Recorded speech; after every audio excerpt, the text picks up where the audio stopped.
Bien, comenzaremos esta cápsula hablando acerca de lo que es la identificación correcta de paciente en la toma de muestra, porque es una de las vertientes más importantes para poder seguir con todos los procesos dentro del laboratorio clínico. Ahora bien, para llevar a cabo el proceso de una muestra de laboratorio, cualquiera que sea el estudio que se solicite, debemos de cubrir ciertas fases para llevar a cabo este proceso. Esto es a lo que nosotros llamamos una fase preanalítica y es una de las partes más importantes dentro del laboratorio clínico. Para llevar a cabo esto debemos de llevar cierto orden, que es lo que nosotros llamamos llevar un orden cronológico, que va a comenzar desde que se recibe la solicitud del examen por parte del médico tratante, donde se nos dice qué estudio vamos a hacer, dependiendo de la patología que tenga el paciente y de los estudios que el médico considere convenientes enviar. Después sigue la otra parte, que es preparar al paciente para realizarles estudio, diciéndole qué procedimiento se le va a hacer y en qué condiciones se debe presentar para llevarlas a cabo. Después sigue el procedimiento de toma de muestra, que eso ya es dentro del laboratorio clínico, y después sigue el transporte que se le da a esa muestra para llevarlas a las áreas correspondientes donde se va a realizar el proceso de estudio de esa muestra. La etapa preanalítica es una de las partes más importantes y que se debe de tener mayor control dentro del laboratorio clínico cuando nosotros realizamos los estudios de laboratorio, porque en la parte preanalítica es donde más errores cometemos. Se dice que llegamos a cometer hasta el 75% de errores y que es donde más errores tenemos porque es donde estamos más involucrados nosotros de forma manual. Y esto es sumamente importante y tiene una repercusión muy fuerte en los pacientes, porque el 75 al 85% de decisión médica de un diagnóstico presuntivo se basa en los resultados que emite el laboratorio clínico.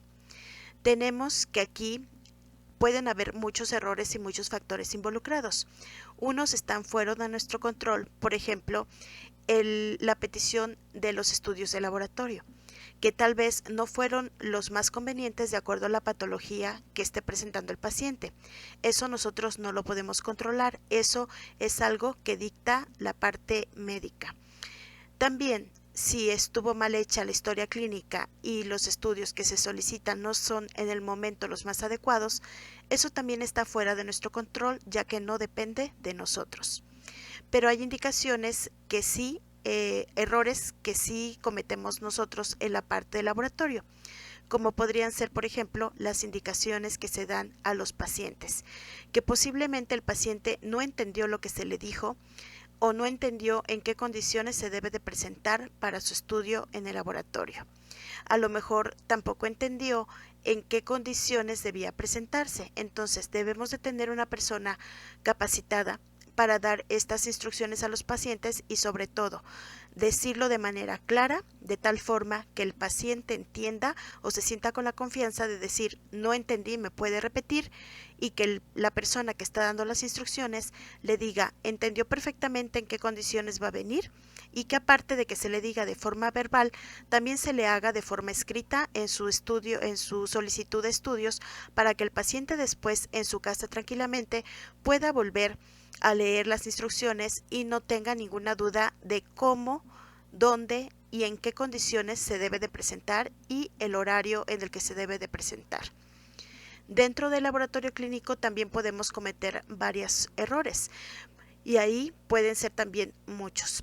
Puede ser que nos equivocamos en la identificación de la muestra, que a lo mejor confundimos al paciente con otro, no corroboramos el etiquetado con la solicitud y con el paciente.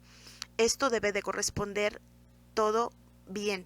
Debe ser el paciente, deben ser sus etiquetas y debe ser la solicitud correspondiente a ese paciente. A lo mejor también, ya una vez que se tomó la muestra, no se centrifugó de la manera correcta y esto puede repercutir en el resultado de la calidad de la muestra que estamos obteniendo. A lo mejor también no distribuimos en el área que correspondía y la dimos en otro lugar. Por ejemplo, podemos confundir entregar una biometría hemática en el área de química clínica y las personas del área van a decir que la muestra es inadecuada porque no se entregó en el área correspondiente donde se va a hacer el proceso.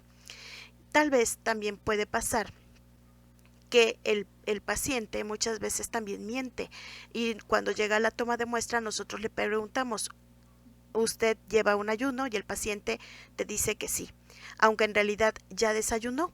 O le dice uno si se va a hacer, por ejemplo, lípidos, guardó un ayuno de 12 horas y el paciente dice, sí, sí lo guardé. Obviamente cuando nosotros tomamos la muestra nos damos cuenta que mintió. Entonces estos también van a impactar de manera negativa en los resultados de nuestras muestras y todo esto es algo que nosotros debemos de cubrir en la fase preanalítica. Entonces hay acciones que están fuera de nuestro control y algunas otras que sí están dentro de nuestro control y es donde debemos de tener un mayor cuidado para que no impacte de manera negativa en los resultados que estamos emitiendo. Una de las obligaciones del laboratorio clínico es garantizar la calidad analítica de la muestra que se está obteniendo. Esto está dentro de nuestras manos y es una parte fundamental para emitir resultados de buena calidad. Y es que desde que se toma la muestra hasta que se va a realizar el proceso de la muestra, no deben de pasar más de 2 horas. Algo también importante es la calidad de personas con las que estamos trabajando y la educación que estas personas están presentando hacia el paciente. Y esto también significa calidad. La primera regla antes de empezar a tratar a un paciente y antes de tomar una muestra es, primero, presentarse ante el paciente. Así como se presentan los médicos y le dan ese respeto al paciente, de la parte del laboratorio clínico, seas técnico, seas laboratorista, seas químico, seas el jefe de laboratorio, tu primer deber es presentarte adecuadamente ante el paciente. Porque esto va a indicar que tienes profesionalidad y tienes seguridad y respeto hacia el paciente. Le estás dando su lugar y estás dándole una calidad de atención. ¿Esto qué significa presentarte ante el paciente? Debes de presentarte pulcro, debes de ser amable, debes de presentarte con tu gafete y debes con esto generar confianza en el paciente. No te estoy diciendo que te pongas a platicar 2 horas con el paciente, solamente es llegar de buena manera, decirle buenos días, soy la química Lilia Chávez Andrade, voy a tomarle sus muestras sanguíneas, el material es desechable y de un solo uso. ¿Esto por qué? Porque para nosotros, como lo hacemos rutinariamente todos los días, es muy fácil para nosotros dar por enterado que el material es desechable y que no lo vamos a usar con otro paciente. Pero hay gente que no está muy relacionada con los laboratorios clínicos ni con los hospitales y siempre van a tener la duda si el material es nuevo, si la aguja no se usó antes, si solamente se va a usar con él. Entonces siempre es importante. La primera meta y la más importante de todas es asegurar que sea el paciente correcto, es decir, la identificación correcta. Cada laboratorio va a implementar en sus manuales de procedimientos cómo se va a llevar a cabo esta verificación de identificación correcta de paciente. Es importante decir que esto se debe de implementar en los manuales de procedimientos, porque esto quiere decir que es una metodología que ya fue estandarizada y fue certificada y fue aceptada por el lugar donde nosotros nos estamos desempeñando.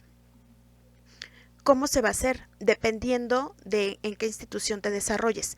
Si es un laboratorio particular, a veces solamente es necesario que el paciente se presente con la solicitud de su médico.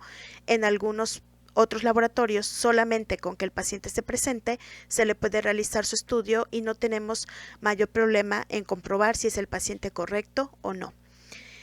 Pero en instituciones públicas y de gobierno, ahí sí, se manejan carnet, se manejan etiquetas o se manejan algunas pulseras de identificación. Entonces, ¿de qué manera nosotros lo vamos a identificar? Pudiera ser que manejemos un carnet que trae la fotografía y el nombre y nada más se les pida que lleven una identificación oficial para corroborar que los datos correspondan al paciente que tenemos enfrente. En algunas otras instituciones se manejan algunas tarjetas que ya traen hasta códigos de barra y fotografía, donde nosotros no tenemos más que identificar con un sensor que sea el paciente, ver la fotografía y ver al paciente, y entonces nosotros sabremos qué corresponde. En algunas instituciones donde no se manejan fotografías y solamente se maneja un carnet, sí debemos comprobar con una identificación oficial que se trate del paciente. Debemos identificar la solicitud que también tenga el nombre completo del paciente y que las solicitudes y las etiquetas que nos están emitiendo en el laboratorio correspondan todas al mismo paciente. Es una manera de asegurar que el paciente que tenemos enfrente es el que el médico originalmente envió para realizarse un estudio. Una vez que yo ya comprobé en papeles que es el paciente correcto, debo de hacer más bien una segunda verificación de manera verbal con el paciente para comprobar si es el paciente correcto. Entonces, ¿qué es lo que yo voy a hacer? Voy a hacer una identificación positiva del paciente. ¿Qué quiere decir esto? Que no le voy a decir al paciente, ¿es usted Juanito Pérez? Le voy a preguntar, ¿me da su nombre completo, por favor? Para que el paciente me exprese de forma verbal su nombre completo y yo lo pueda corroborar en la solicitud y en las etiquetas que yo tengo. Debo de poner la hora de obtención de la muestra para saber que cuando yo las pase al área de proceso no tenga más de 2 horas que se tomó esa muestra sanguínea. Debo de etiquetar, y esto es muy importante, delante del paciente antes de que él salga, de tal manera que al paciente nunca le quede la duda del manejo que se le está dando a su muestra y no se vaya con la duda de que si le puse la etiqueta correcta, que si entró otro paciente y yo no etiqueté sus tubos y que tal vez esos resultados no correspondan a él. Entonces siempre debo etiquetar antes de que el paciente salga y en su presencia. Si yo estoy trabajando en un hospital y estoy tomando las muestras precisamente en el área de hospitalización, no debo de rotular fuera del alcance del paciente mis muestras. No debo de ir al servicio de laboratorio, si yo estoy en hospitalización, a estar rotulando las muestras en el laboratorio, porque no siempre solamente tomo a un paciente, tomo a 2, 3 o hasta 20 pacientes. Y si yo no rotulo en ese momento paciente tras paciente, pues al final no voy a saber a quién correspondían las muestras. Entonces siempre es importante rotular las muestras frente al paciente. Entonces, para dar un resultado con una excelente calidad, debemos de cumplir la meta número 1 a cabalidad, que es una identificación correcta de paciente. Después de que nosotros ya hicimos una identificación verbal y física del paciente, debemos de hacer una segunda correlación con las solicitudes. Entonces debemos de tener algunos puntos que se deben de cumplir en las solicitudes que parte médica envía al laboratorio. Entonces, ¿qué son esas pequeñas cosas o pequeños puntos que se deben de cumplir dependiendo del laboratorio? Pues en general, lo que debe de llevar una solicitud que esté bien requisitada debe ser la letra legible para empezar. Esto ya se está pidiendo en forma de computadora, en alguna forma electrónica, de tal manera que el médico no nos escriba a mano los estudios ni los datos del paciente. Esto para evitar la identificación incorrecta de algún paciente por una mala traducción, por una mala interpretación o porque de plano no se le entendió y se tiene que rechazar al paciente. Los puntos que debe de cumplir es llevar letra legible, nombre del paciente completo y sin abreviaturas, una cédula completa que podría ser el RFC, en qué servicio y en qué cama se encuentra el paciente si es que el paciente se encuentra en un sistema de salud público, para saber si salen sus resultados mal y hay que hacer un aviso oportuno de gravedad, saber en qué servicio y en qué cama se encuentra el paciente. Debe de llevar bien especificado cuáles son los estudios que se requieren. Un posible diagnóstico. ¿Esto por qué? Porque nosotros, dependiendo de los resultados que se emitan, debemos de correlacionar que esos resultados sí sean coherentes con el diagnóstico presuntivo que nos está enviando la parte clínica. Debe de llevar nombre y firma del médico para saber a quién se le van a referir esos resultados y la fecha de que se tomaron las muestras y que se solicitó el examen. En caso de faltar datos, dependiendo del laboratorio que se trate, se podría llegar incluso a no procesar las muestras hasta que todos estos datos estén correctos. Esto dependiendo de cómo lo tengas especificado en tus normas de procedimientos.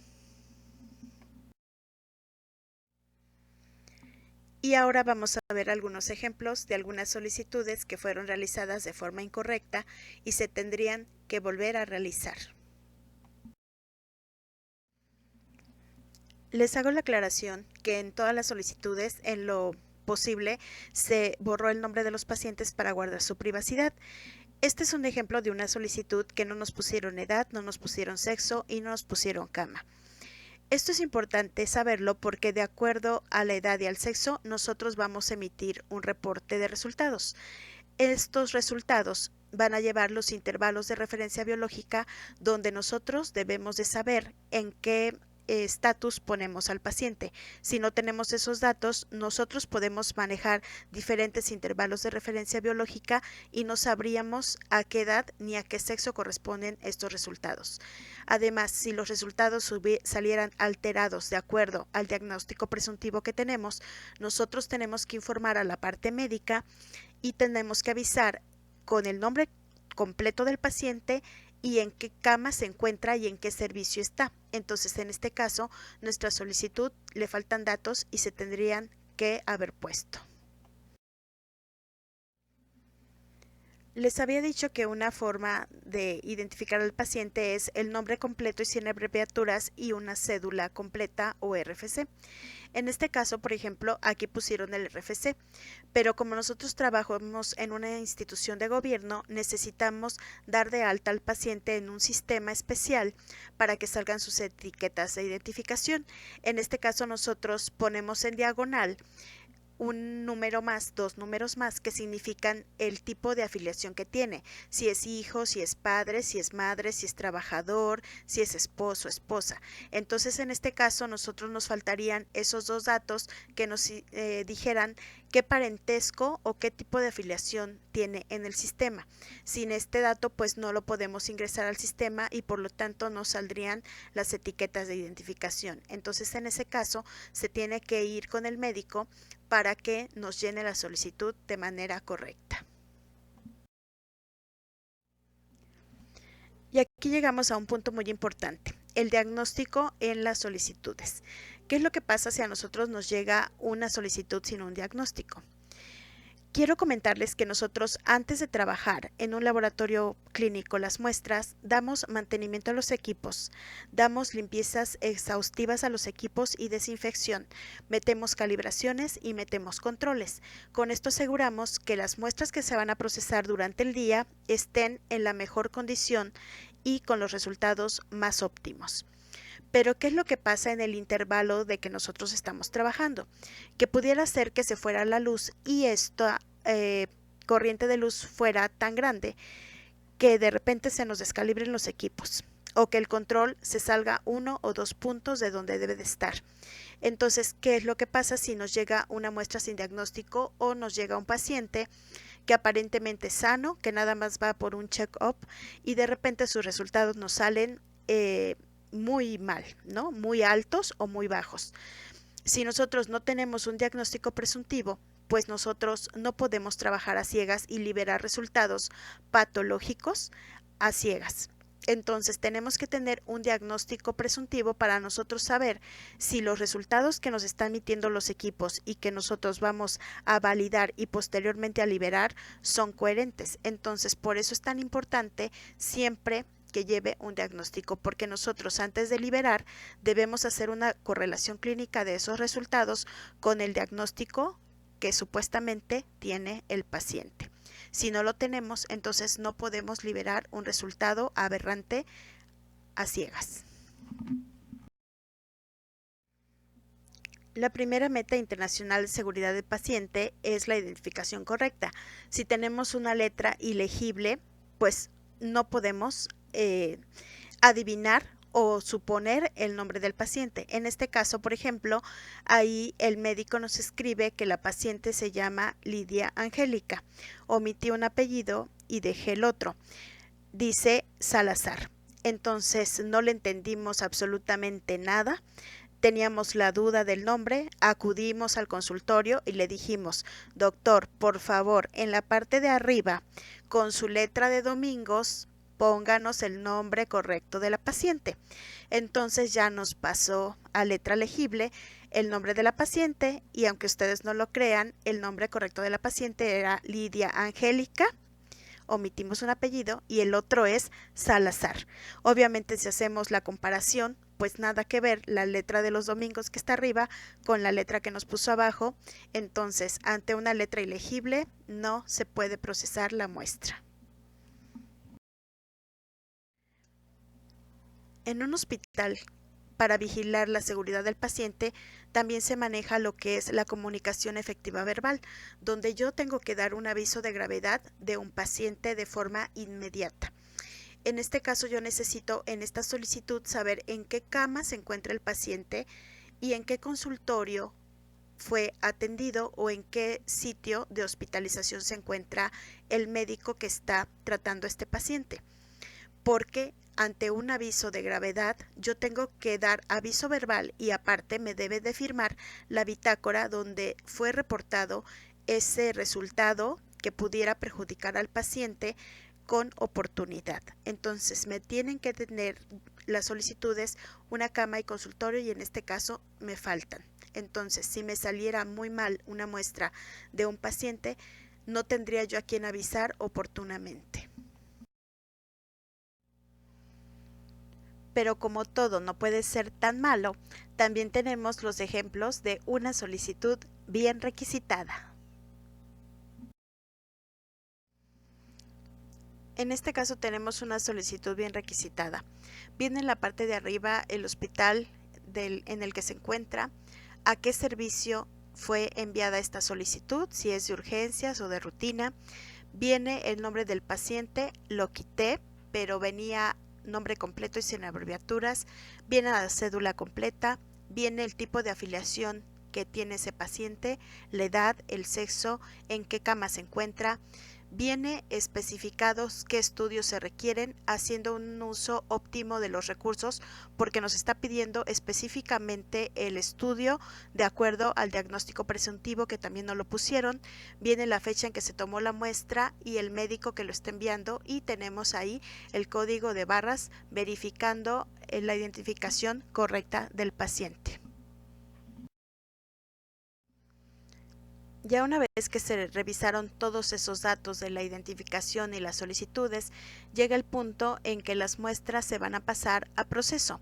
Entonces, ¿qué es lo que pasa? Que nosotros, al entregar nuestras muestras y nuestras solicitudes al área responsable, va a haber un verificador de que todos estos datos estén correctos. Se va a verificar que los datos de las solicitudes correspondan específicamente con el tubo recibido. Entonces se hace una tercera verificación donde también se va a afirmar que se acepta y que está correcto el proceso de la toma de muestras hasta que llegaron al área de proceso. Si no se contara en el laboratorio clínico con un sistema generador automático de tiras con códigos de barras donde van todos los datos que se requieren mínimos para recibir a los pacientes, podemos nosotros rotular los tubos que se van a utilizar en la toma de muestra con los datos del paciente, pero se debe de rotular con un marcador de tinta indeleble. No se deben aceptar tubos que hayan sido rotulados con iniciales o que hayan sido rotulados con lápiz o con tintas que se pudieran correr y que pudieran llevarnos a una identificación incorrecta del paciente. Los datos deben estar claros y de tal manera que no se puedan borrar. Si contamos con un generador de códigos de barra, pues no vamos a tener ningún problema y vamos a trabajar de forma automática y sin ningún problema en los equipos, ya que los va a reconocer de forma automática. En esta parte de trabajar con códigos de barras que se generan de manera automática, también viene algo importante, que es la optimización de recursos. Hay que enseñar cómo se utilizan estas etiquetas de código de barras para evitar el desperdicio de recursos. Y hay que enseñar cómo se deben de poner estas etiquetas en los tubos, porque no es ponerlos de cualquier forma o como se me ocurra. Es que deben de llevar una forma y en este momento vamos a ver por qué. Tenemos que capacitar al personal de enfermería o a los estudiantes o a los médicos de pregrado o incluso hasta los mismos pacientes, porque en algunos hospitales o centros de distribución de muestras ellos son los que ponen las etiquetas directamente a los tubos. En este caso, por ejemplo, en este ejemplo, tenemos que están poniendo las etiquetas atravesadas, sosteniendo los tapones de los tubos, y si estamos haciendo un cálculo que tal vez estamos recibiendo 100 o 300 pacientes, que la mitad nos van a poner las etiquetas mal, estamos generando que tenemos que volver a imprimir todas esas etiquetas nuevamente porque estas están dañadas, porque se van a tener que romper, porque de esa manera no las va a censar el equipo y entonces estamos haciendo un desperdicio de recursos porque estamos reetiquetando 2 o 3 veces las mismas muestras de los mismos pacientes. Normalmente todos los equipos automatizados, dependiendo del equipo que se trate, van a leer las etiquetas de forma vertical, no horizontal. Entonces, cuando el paciente nos pone las etiquetas en las tapas, están las etiquetas mal puestas y aparte arrugadas. Una de las condiciones para que los equipos nos puedan leer bien los códigos de barra es que no tengan ninguna interferencia en la etiqueta. Si están arrugadas no nos las va a leer, entonces hay que volver a reimprimir esas etiquetas si estamos haciendo un gasto doble. Entonces hay que explicarles de qué manera, dependiendo del equipo que tengamos, ellos deben de colocar las etiquetas. También tenemos que muchas veces las ponen de forma mal en la tapa y las dejan así como volando. Esas etiquetas se nos pueden desprender y se pueden caer y entonces el tubo nos quedaría sin identificación. Entonces hay que explicar bien cómo deben etiquetar y por qué deben de sujetar de manera correcta las etiquetas al tubo. Si se pega la etiqueta en la parte inferior o superior de forma enrollada como en la primera fotografía, nos impiden ver con claridad el número de folio y el nombre completo del paciente. Entonces también podríamos tener, aunque reimprimamos esa etiqueta, un error de identificación porque podríamos romperla y no tener el folio completo o el nombre completo. En la segunda fotografía nos están tapando el contenido de la muestra. No podemos ver físicamente la muestra porque está tapada en primera parte por la etiqueta que ya viene de fábrica y encima le pusieron en la parte visible la etiqueta que generamos nosotros con el código de barras y la identificación del paciente. Entonces no podemos ver el contenido de la muestra, es decir, no podemos ver si tiene coágulo visible, si está hemolizada, si está lipémica. Entonces es importante saber que no debemos de tapar esa parte visible. En esta parte siempre va a ser importante instruir al personal de cómo se deben de colocar estas muestras y sobre todo el por qué se deben de colocar de esa manera. En esta fotografía la primera muestra es la que está bien colocada la etiqueta. Todas las demás están de manera incorrecta. No se pueden meter hacia el equipo porque para empezar no las podría leer. Nos daría aberraciones con esas muestras.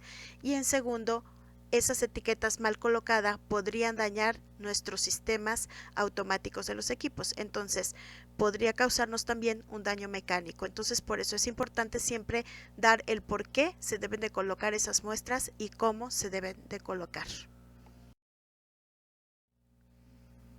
Y como siempre, pues no todo puede ser malo.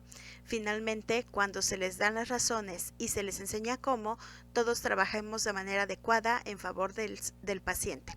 En este caso tenemos ya todos los tubos correctamente etiquetados y sin ningún problema para empezarlos a trabajar.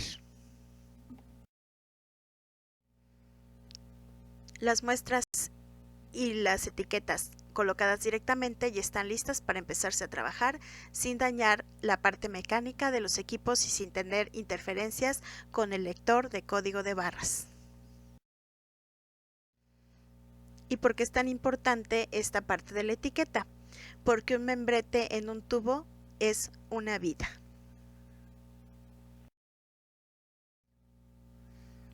Y bien, si algún punto de esta cápsula te gustó para hacer tu dinámica, aquí te dejo algunos tips de lo que podrías hacer para concursar. Podrías hacer, por ejemplo, un cartel como este, donde le digas al paciente que te acuerde de verificar sus datos personales y decirles que es por su seguridad. Puedes hacer un cartel, puedes hacer una tarjeta, puedes hacer un tríptico y entregarlo a los pacientes para que ellos te ayuden a verificar sus datos. Como siempre es importante realizar bien la identificación correcta del paciente, siempre se debe de pedir la cooperación del paciente para hacerlo, por si a nosotros se nos llegara a olvidar.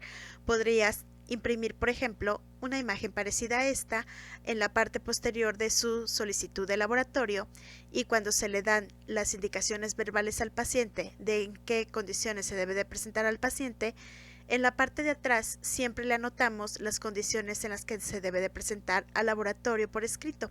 Ahí podrías agregar esta imagen y el paciente la va a leer y de esa manera cooperar contigo para lograr hacer muy bien este punto y tener la verificación adecuada. Podrías también expresar de manera gráfica con un cartel en la recepción de muestras la manera correcta de colocar las etiquetas y podría ser con esta forma.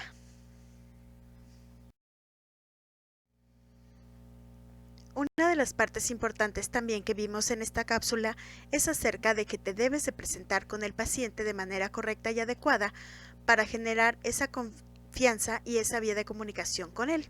Entonces, ¿qué tip te puedo dar respecto a esto para que puedas hacer tu dinámica? Puedes imprimir y regalar bolsitas para guardar el carnet donde lleve esta imagen.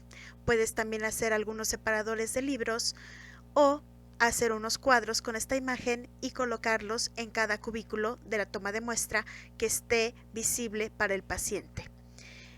Este cartel implica la importancia de que te debes de presentar con tu paciente. Si a ti se te olvida, el paciente te puede preguntar quién eres, qué le vas a hacer y cuál es tu cargo en el hospital. Entonces este cartel dice, paciente, yo ya sé quién eres, pero yo ya me presenté contigo. Una mano por nuestros pacientes, porque ellos tienen el derecho de saber quién los está atendiendo. Preséntate ante él.